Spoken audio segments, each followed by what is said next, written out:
Hello, Professor of the Internet, and welcome to this video where today I will be attempting to build a vehicle of some kind in WWII. So this was basically a live stream I did a short while ago. Unfortunately, I messed up the settings, so it's 60p but with a horrendously low bitrate, and it does not look good at all. I mean, WWII manages better than other games would, but it's still not great. Anyway, you'll see here, I am creating a rusty old thing. It's currently rusty, although I will change that in the future for reasons I will explain why. Currently, I'm just making it up as I go along. Anyway, that's basically YouTube, isn't it? Make it up as you go along. So here we have some kind of grill. It doesn't look great at the moment, and you'll see I just changed to an airplane engine and then changed it out. I couldn't get the airplane engine working. I tried mounting it in different ways, but it just wouldn't work. So yeah, I had to change that. You'll see here, I'm getting mud guards, and it's looking a bit more like an old Jeep, which eventually was the look I went for. Only it's bright yellow now, because that's my military colour, as I once replied to a comment in one of my videos. Yeah, because it is the military colour that gets you noticed, which is not ideal perhaps, but then my people aren't exactly smart when it comes to military decisions. You'll see here it is getting more progressed, and I'm not sure if I've done it already by this point, but I do make the vehicle front-wheel drive because, you know, who needs all-wheel drive in an off-roader? It's also transverse, so very advanced for the 30s. I mean, I think it existed back then, but it was definitely not a common technology, so to speak. It even has a kind of boot area, but I fill that with a horn soon enough, so it doesn't have one for very long at all. And we actually fit some fenders there and stuff, so all in all, it does actually end up looking like a Jeep, surprisingly so like a Jeep, more than I would perhaps hope, because they are probably going to sue my company for copying them. But anyway, I think we can get away with it. My people think we can get away with it, and we don't have any copyright laws whatsoever, so yeah, it's passable in my particular region. You'll see we had some taillights here to make sure people can see where you're going. It's not got indicators because I decided they weren't really necessary on a military vehicle. There's times when you need them on a road vehicle, but on a military vehicle, they're not desperately necessary. Not at the time, at least. It does seat 4 people in, well, questionable comfort levels. And basically, it's very exposed at the moment. That's supposed to be a gear shifter, but I couldn't think of a way to do it properly. And hey, I'm live streaming, so I have to get things kind of moving on. We'll go with brown interior, yes. For some reason, it ended up brown and yellow. It's a bit of an odd colour scheme, to say the least. And it's got some mesh there, probably as a radio grill or whatever, so you can communicate with the other soldiers in their bright yellow tracksuits as they go to war. And I don't know. There's not too much to say about it here. I'm just doing a repeat of what happened at the back of the vehicle, only on the front and with some adaptations to fit the grille. So that's how it's turned out to be how it is. Then we have the final stint of the build after this, which was really getting the windscreen on. Although everyone had detuned by that point, so it was just me. We've actually got the headlights here, I forgot to mention. I think I did something quite smart here, personally. I have the scalable pieces mounted in such a way, and then I have kind of truck headlights on the front. I was just experimenting there with some real colours, and I eventually decided to go with brown where chrome would normally be, and there we go. The headlights are brown as well, but I do change those in due time, so not to worry. The windscreen is something I'm pretty proud of, actually. Here you'll see I actually take pieces, and there's a little conclusion. No, there's a little confusion with me doing it in how I eventually go about it, as you'll see. I'm not going to have a solid wood windscreen, not to worry, but yeah, things do eventually fall into place, and the lights, yes, they're changed to the colour they should be, and here we have Bob in his seat, so we can drive our Jeep, and here we are at the race car, race track. Thankfully we have quite good all-round visibility, and we're going to basically see how fast we can get this to go. I don't think we're past the start line yet, no. I think we can go forward a bit more, and a bit more. I think that should do the trick. Start race, and go! Oh, the windscreen pillars wobbling a bit, in a bit of a disconcerting way, let's say. I'm going over 70 miles per hour, that is okay. Oh, dearie me. I don't think that counted. Okay, let's give this one more try, let's say. One more try. If I mess up, I mess up. I don't know how before I went so badly wrong, but I did. And I flew off and I hit that sign just over there, the yellow one. Very, it's very, how would you say it, fitting that the yellow car hits a yellow sign in many ways. So I guess that may be a bit cheaty, but I'll accept it. And ready, go! I don't think that excluded me.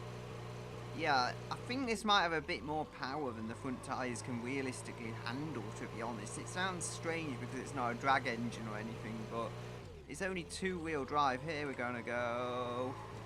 There we go. I would say I pushed it a bit too far there, but it did 92 miles per hour across the finish line in what is essentially the Core 2 Duo military Jeep. Amazingly, the driver isn't dead. Yeah, just for something I built on a stream that took tops about an hour to build, it's not bad. Yeah, you'll see the engine. The engine is actually quite packed into this car. It's not as easy fitting as you might think, because it goes down to there, and then we have the standard support, and then there's just the axle. I could probably mount it lower if I desperately wanted to, but it's not the easiest thing to mount an engine that low.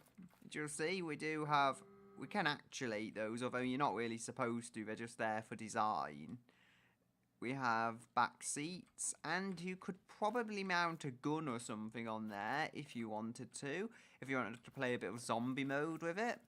I mean, who am I to say? I mean, I'm just going to put this on the workshop, and I don't care if anyone steals it at this point. I didn't put the hugest amount of effort into the vehicle, so why should I care if someone steals it? That's just my perspective of it. But the question on everyone's mind is, will it blend? Or actually, who asked that question? Just me. Okay.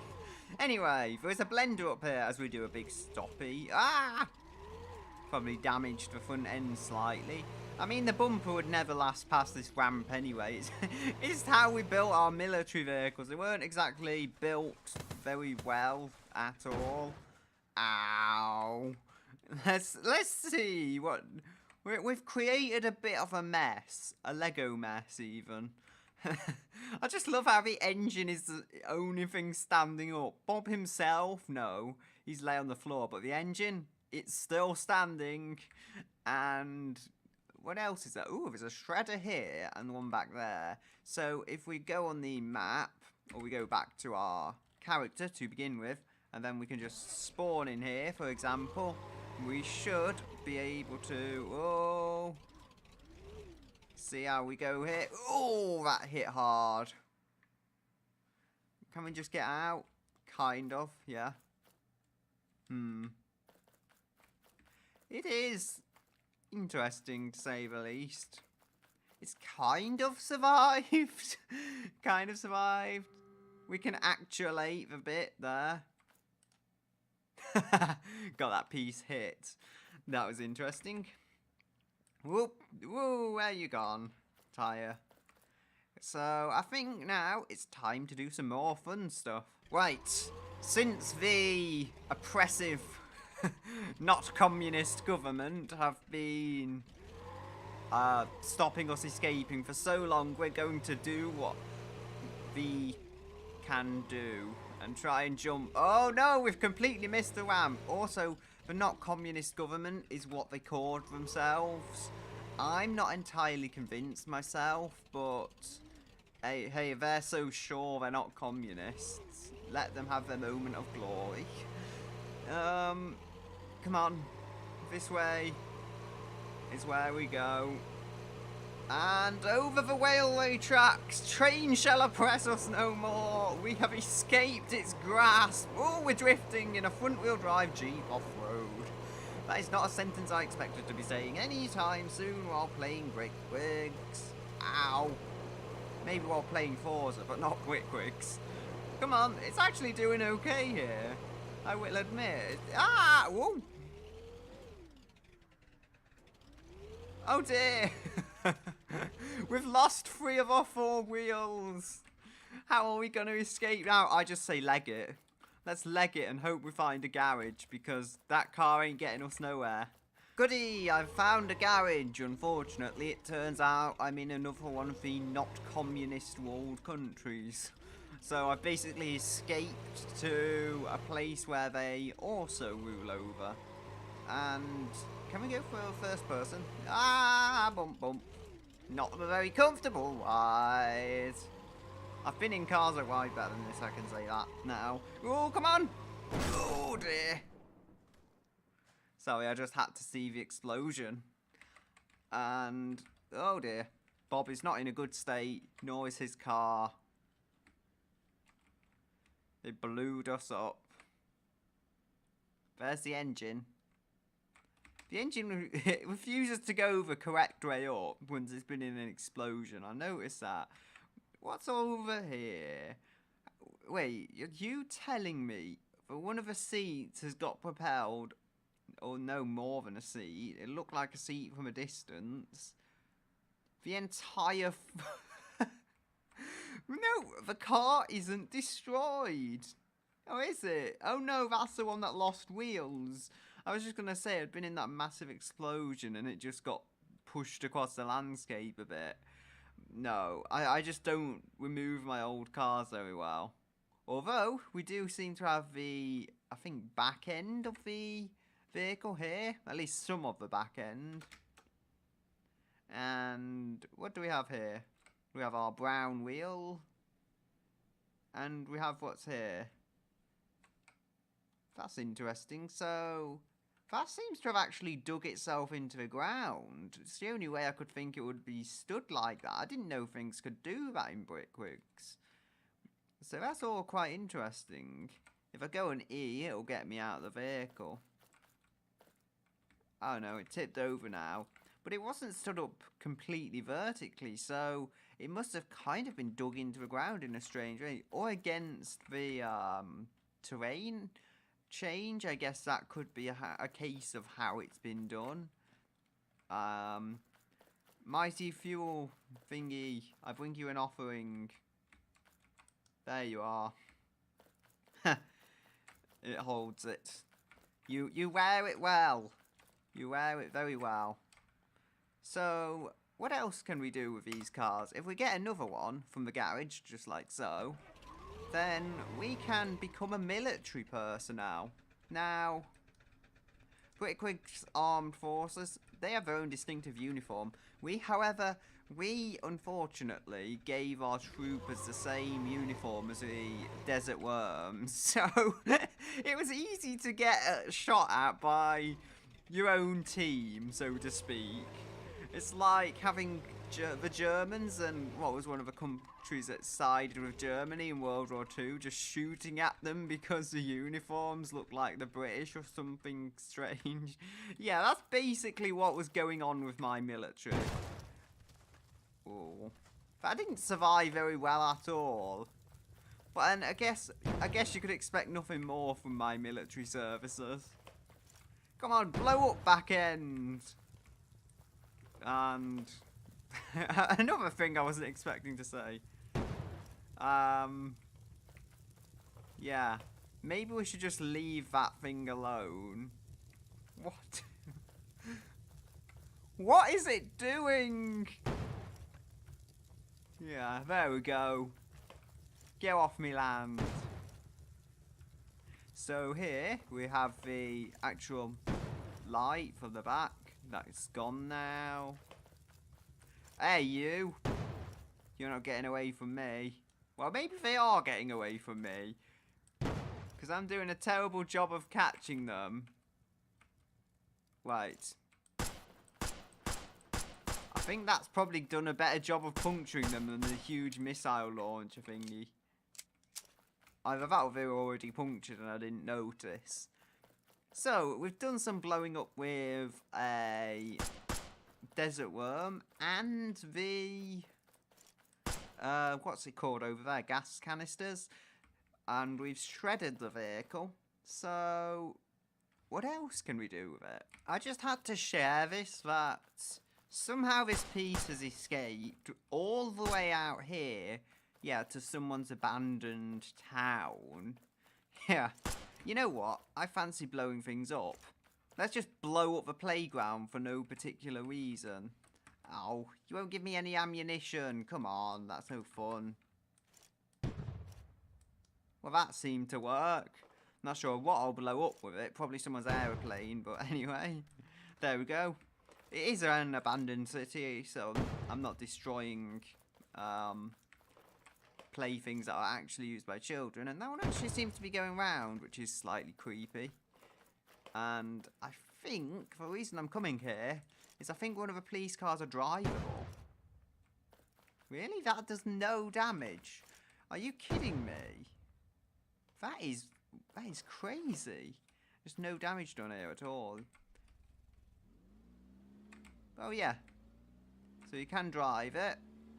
And you'll see, perhaps, there is one of my yellow vehicles all the way out there. Which is precisely why I decided it would be good to park it there. Because we can get the police car and we can actually go and have a drive at it. Don't know why it's indicating, it just is. Oh dear. This police car has barely had any damage taken. It's a dreadful military vehicle, but that's kind of the point, to reflect how bad my troops were back in World War II. Come on. Ah. Right, I've lost my bash bar on here, but this is still a very, very tough vehicle. At least in comparison. Come on. Oof. That is pretty aggressive. Yeah, this car is actually beginning to bear the brunt of it. Can mine drive though? Because mine is front wheel drive, remember? So it's always an interesting question. No, I think we're taking out the driver's seat now. It's definitely gone. I think if we pick up a bit more speed, there is downhill to assist us here. We can do even more damage, deal even more damage to this car. Come on. Come on! Crush the car! I mean, technically, both the front wheels are there. If the driver's seat was there, it would probably drive. But it's not. The under tray is surprisingly rugged. Or so I would say that, because there's not really a way for it to break. It's not an expandable brick or anything. It's just, how are you going to break a single piece in two? It's impossible. Can we drive into these? Because I'm interested. This car is very tough now. Although I am going off subject. No. I mean, the town seems to be indestructible. Is that the way to say it? Anyway. Can we? No, get off me hands, you. And I don't really know how to control all my devices. Ha! I've actually destroyed it. Ah, dear. Let's finish this thing off. There's one thing we've got to do with this, and that is get it run over by a train, I guess. You've seen it's not very strong. I mean, I think that's immediately obvious. So, immediate train scene. I'll be right there. Okay, so I find my way back into the city ruled by the not communist government. And why did I even come back here in the first place? Oh, right, there's a train that we can use to get ourselves run over. Or not ourselves, technically, the car we're using. We just stole these from the military, so yeah. It's not like it's us that's paying for them. All we have to do, really, is just park one up on the railway and wait for the train to come, so come on. Can probably turn the lights off. Come on, reset this. What? It just... was badly made, and then there's braking whenever you spawn it. Oh, no, no, no, no! Not me, not me, not me. Oof! I think I just about managed to escape that. What was a very close call. Oh, dear. Again, that is not looking good. There we go. I finished it off. You can now rest in peace, whatever's left of you. I found the driver's seat, anyway. Still, I guess that's going to be it.